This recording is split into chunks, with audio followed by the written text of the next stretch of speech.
I had no idea what was going on at the time and spent a lot of time doubting my husband. This was almost 10 years ago. I was in my 30s and had only recently married my husband. With my husband working so hard even before we married, I expected life with them to be difficult, but he never came home for so long that I felt alone.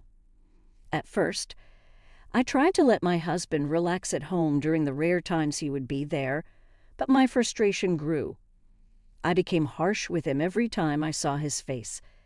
My husband would try to soothe me, but if he saw that I was still unsatisfied, he started to ignore me. I wanted him to look at me, no matter how busy he was with his work, because we were married. This emotion got the best of me, and I couldn't look at my husband objectively any longer. Whenever I would pick a fight with my husband, he would always say, "I'm going to settle down soon, and then we'll go to that island you like." But this never came true. Work is more important than me, isn't it?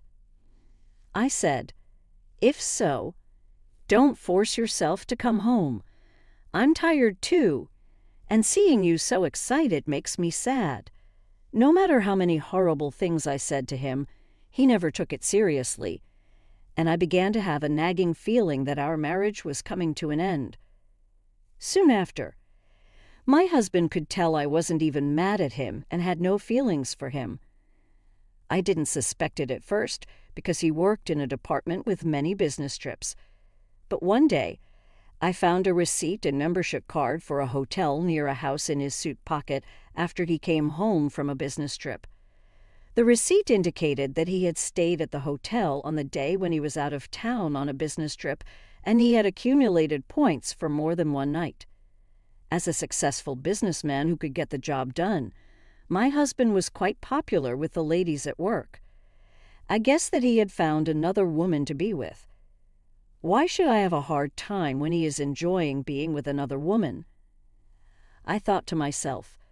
I went out at 9 o'clock, in spite of my husband's infidelity, and made plans on weekends too. It was fun for a while, but eventually, I grew tired. I was tired of forcing myself to smile and not being able to truly enjoy myself. Perhaps it was finally time for my husband and me to be free. We're both avoiding each other, not facing each other as husband and wife. It would be preferable if my husband was happier with someone other than me. I suppose it's time for me to move on to the next chapter of my life. But this is the husband I used to love, until I realized I didn't want to spend the rest of my life with him. It took a lot of guts for me to ask for a divorce. I also wondered if there was really no other option but to call it quits, but it seems that my husband has a new girlfriend. After days of deliberation, I made a decision and sent a text message to my husband's cell phone. "When will you come home early today? I need to talk to you." He replied right away, "I need to talk to you too, and I'll try to leave as soon as possible." I found myself thinking that my husband must not want a divorce, even though I was certain I had made my decision. My husband is also seeking a divorce. Just thinking about it made my heart race so fast that I couldn't breathe, and I tried to stand. My husband's heart was not with me, it went to someone else. Let's not see each other anymore. At the very least, I should end things with a smile. I made my decision and waited for my husband to return home. It was shortly after 9 p.m. when my husband returned home. He'd lost an unexpected amount of weight.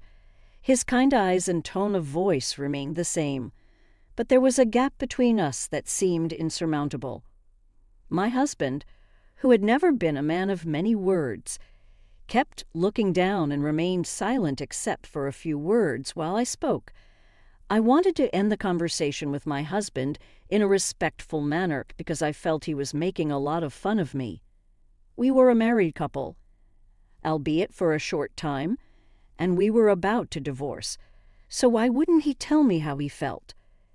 I became increasingly angry and began to argue with him. However, My husband remained silent and listened to what I had to say. I wanted him to say something, so I told him that I knew about his new girlfriend. He probably thought I was oblivious to the fact that if he knew I knew everything, he would become impatient and make one excuse after another. Hearing my words, my husband looked at me in surprise, then smiled briefly. After a brief pause, he asked, "What do you know?" Strangely, I couldn't help but laugh at his joking tone, which made my husband laugh, and for the first time in a long time, we laughed together. Regardless of the topic of the conversation, I was overjoyed to be able to laugh with my husband like we used to. We were able to talk again after that, which was a strange sensation. Perhaps it was because he found out I knew about the affair. My husband's face appeared to be revitalized. "Let's stop attacking each other. I don't want to leave you because I don't like you," he said. My husband agreed to my proposal, and we decided to clean our room and share our belongings so that we could leave at any time. They were all precious memories, but they were all things I wanted to keep hidden for a while. My husband has always been the type of person who uses things he's had for years, but today he didn't hesitate to throw them away. "Take anything you want. It's all my fault. So this is my atonement," he said. When the room was clean and tidy, and we only had each other's belongings, my husband's eyes seemed to be left with tears as he said this. Did he feel sad as he cleaned up the mess? That was very clear to me because I felt the same way.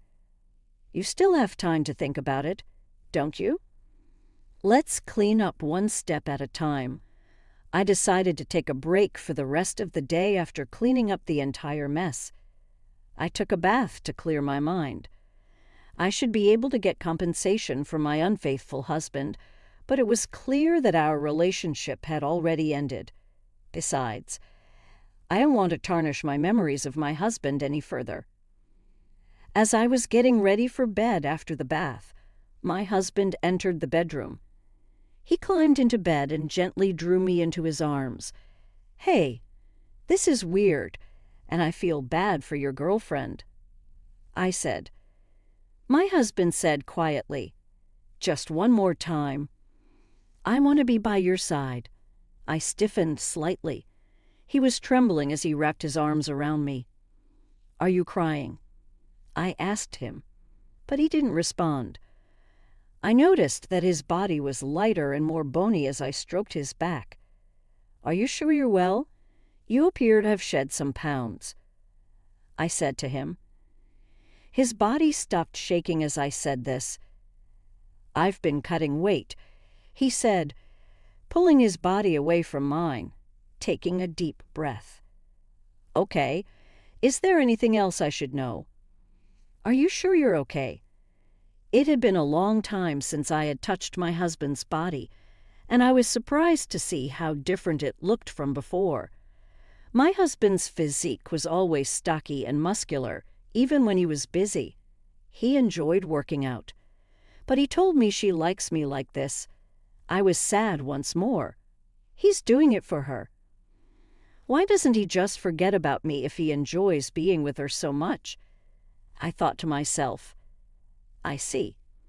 Then there's no need to cry because it's the last day.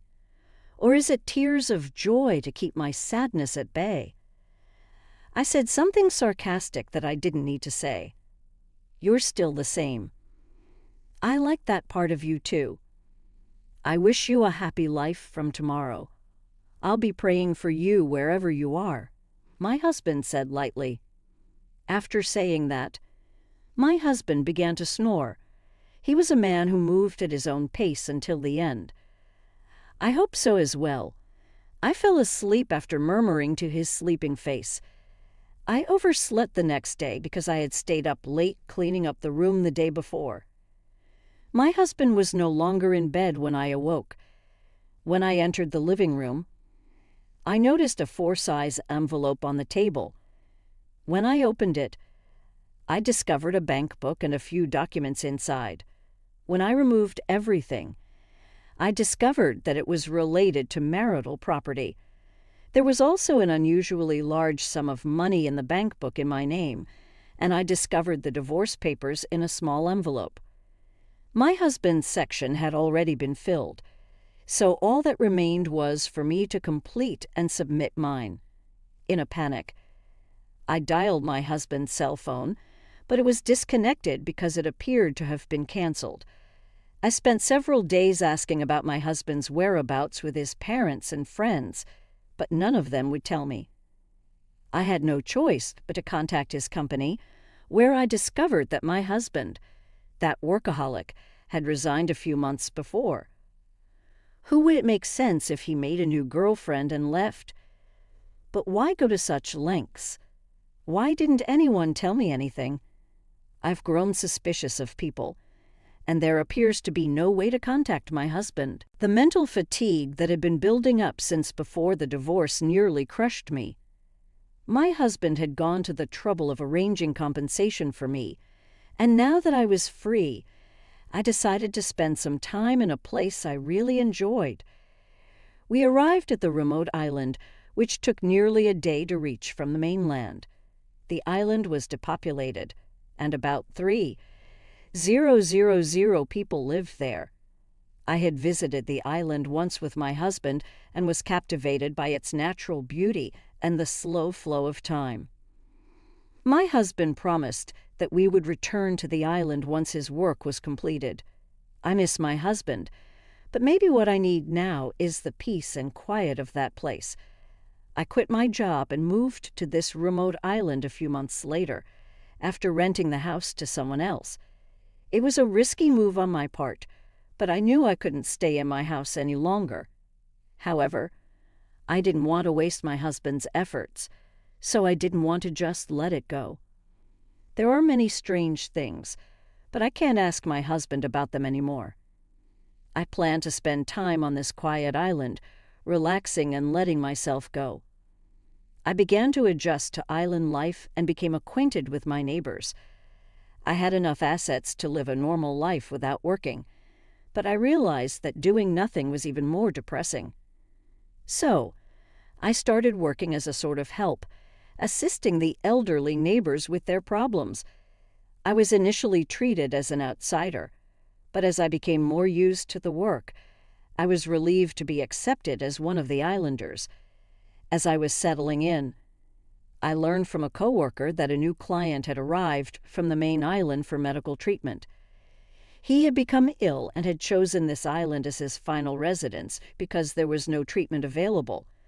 Moving to this island with no medical facilities would be difficult unless you are very prepared. To move to this island in that condition, I was thinking that being in charge would be difficult. When the new client asked for a visit, and I was the only one free, I had heard about his medical condition, so I was nervous as I went to his house. We arrived at the small house on a hill with a view of the ocean. The house had been vacant for a long time and had been renovated to the point where it was livable, but it was really just enough to keep the wind and rain out. I questioned whether this was the best place for him to spend his final days with concern. I rang the doorbell. "Come in," a small voice said, barely audible. I gave my usual greeting and entered. I found my client sitting in front of a window, the sun and wind streaming in. I couldn't see his face because it was backlit, so I squinted as I approached. "It's a pleasure to meet you today." "Sir," as I looked at the face that had turned to me, I was speechless. My husband, now my ex-husband, sat there. We were both taken aback. We just stood there, staring. My husband initiated the conversation. "You found me out," he said mischievously, smiling like before. "What exactly are you doing here?" I was so confused by my husband's presence, the fact that he wasn't supposed to be there, as well as the information I had heard at work, that I couldn't speak properly. My husband grabbed my hand and forced me to sit next to him. He sat next to me and held my hand until I relaxed. I couldn't think of anything to say to him, and as I sat there, I heard a voice at the door. I wiped my tears and opened the door, where an elderly man stood. He seemed surprised to see my tear-stained face, but he bowed, went inside, and sat down next to my husband. "How are you doing today?" he inquired, speaking in a soft voice. My husband said that there was nothing unusual and began chatting with him. The elder man was most likely the island's only doctor. I remembered my colleagues telling me that there were no inpatient facilities on the island and that the clinic nurse and doctor were the island's lifelines. So, it appears that my husband came to the island to spend his final days here. Although it was his decision, I listened intently to their conversation. I was wondering if there was anything I could do to help. My husband's doctor left after about 10 minutes of casual conversation. I couldn't help myself and ran after him. I guess my flustered appearance startled him again, but when I told him of our relationship, he seemed to understand. I questioned the doctor about my husband's condition and future treatment, but he said, "I can't tell you without his consent." Maybe he felt sorry for me and said he won't be able to walk by himself very soon. It seemed a shame for him to spend his final days alone, so please be there for him. I was stunned. What became of my husband's girlfriend? I returned back to the house with heavy steps, where my husband was waiting. My husband appeared to have anticipated my questioning the doctor and greeted me with a smile. "You're back," he said. I couldn't live without my husband, so I asked him to let me spend the night. My husband's house was only a few pieces of luggage and a couple of futons. It was the first time I'd slept with my husband since we discussed divorce. As I cuddled up under the covers with my husband, we told each other how we got here. I was eager to ask about his illness, but I decided that it wasn't time to talk about painful topics, so we reminisced. This was also due to my feelings about his relationship with her. I asked him if he hadn't brought her to the island before I asked to stay, but he just laughed and covered up the fact that he didn't say anything, suggested that there was a sad event. I was careful not to hurt his feelings by asking any more questions. The next day, I informed my employer of what had occurred and decided to take some time off. I wanted to spend what time my husband had with him. I took my husband, who couldn't walk very far, around the island in a wheelchair. There were places I remembered from my previous visit, places and scenery I wanted to show him. For the first time, it was satisfying just being together. I wished we'd been close when we were married. Even after my divorce, I discovered that the feelings I had grew stronger, but there's nothing I could do about it now. My husband will be confused if I told him. Like friends, I would stay by his side. The good times were fleeting, but the disease was gradually taking its toll on my husband. His physical strength had deteriorated to the point where he could no longer go out or even take the long-awaited walks. Even daily tasks became difficult, and he began to doze off and fall asleep more frequently. The doctor came to see him every day, but the only relief was that he was no longer in pain. I couldn't believe that this was natural and that he would leave me so soon. I nursed my husband, never leaving his side for a second, so he wouldn't be alone when he awoke, which could happen at any time. Sometimes he'd wake up and tell me the rest of the dream he just awoke from, and other times he'd tell me about long-ago memories as if they just happened. I loved every moment, and this love exacerbated my sadness. My husband gradually stopped waking up. After that, when we stopped talking, I stayed by his side, reading his favorite books and telling him about the sights and sounds I missed so he could understand. I wanted to tell him about a beautiful sunset one day, so I held his hand and tried to speak to him. My husband's hand was cold to the touch. He was barely breathing, and his chest moved in an unnatural way. I panicked and called the doctor, who said he would be there right away. I waited for him, feeling as if my heart was being ripped out of my chest by the out-of-control situation. I hoped it was a misunderstanding. I wanted him to reassure me that everything will be fine. However, when the doctor arrived, he took a look and said, "His blood pressure has already dropped quite a bit. Let him go in peace. I believe he wants you to stay with him. So I'll sit this one out. Don't worry. I'll be right there if anything happens." The doctor then said goodbye to my husband and walked out. So the time has come. I knew it would come, but it was unbearable. I was delighted to have met you.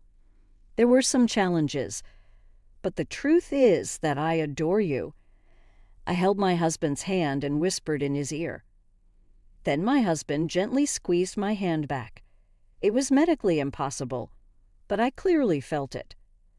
Soon after, he took his last breath and died quietly. I couldn't stop crying, but I was glad to have been there for him at the end. I was so busy after he had died that I didn't have time to mourn until after the burial. When I finally got home after cleaning up my husband's belongings, I noticed that mail had accumulated like a mountain. I was struck by the nostalgic handwriting I discovered as I went through them one by one. My husband had written dozens of letters. I wondered how long it had been since I had spent every day with him, trying to keep as close to him as possible. His letters started on the day of our reunion. My husband had moved here in the hope of seeing me again, but he didn't expect to actually find me here. It was difficult for him not to notice how surprised and delighted he was. It read, I couldn't stop laughing at how funny my husband's letters were, and the fact that my husband felt that way was the best compliment he could have given me. A date in a letter indicated that he had been posting it every day, but his handwriting became more dirty, and the length of the letter became shorter as the days passed, clearly demonstrating the progression of his illness. With sadness, I continued reading, but my eyes stopped at one point. He had written the truth about our divorce. My husband's illness started during our marriage. When he discovered it, there was nothing they could do to help him, and the treatment he received as his last hope was ineffective and only had side effects. My husband made plans to divorce me because he didn't want me to spend the rest of my life for this disease, and I fell right into his trap. He had no idea I'd suspect the existence of another woman, but he didn't deny it because he thought he could give a lot of money to me as compensation. Because I no longer required medical treatment, I wanted to liquidate all of my assets so that you could live freely. He wrote, "What hurtful words I'd heard." My husband, who had thought that far from me. I sincerely apologized. Tears flow uncontrollably. Then there was a knock on the front door. I wiped my tears quickly and opened the door to find my doctor standing there. "What brings you here, doctor?" I inquired. When I asked, he handed me a sealed envelope identical to the one I had just read from my husband. He asked me to post it every day. He said he wrote a few days' worth of letters before he fell into a coma and entrusted them to me. I couldn't refuse, and this is the last letter he asked me to give it to you when you return to your home. So that's what this was about. This was my husband's final letter. I thanked the doctor and read my husband's letter alone. When I opened it quietly and calmly, I found a thin but clear note that said, "Thank you. I love you." We had come so far, but our hearts remain connected. I love you too. When I said this, I thought that I saw my husband's portrait's mouth smile a little. I am still living on this island decades after my husband died. I am now officially recognized as an island resident. I built a grave next to where my husband's house used to stand. The day I was sure I'd never leave the island, my husband used to look out the window every day, and I'm sure he still does. I intend to join him there one day, and I am at peace and very happy to be surrounded by memories of my husband. Thank you for sticking with me until the end. I'll see you in the next video.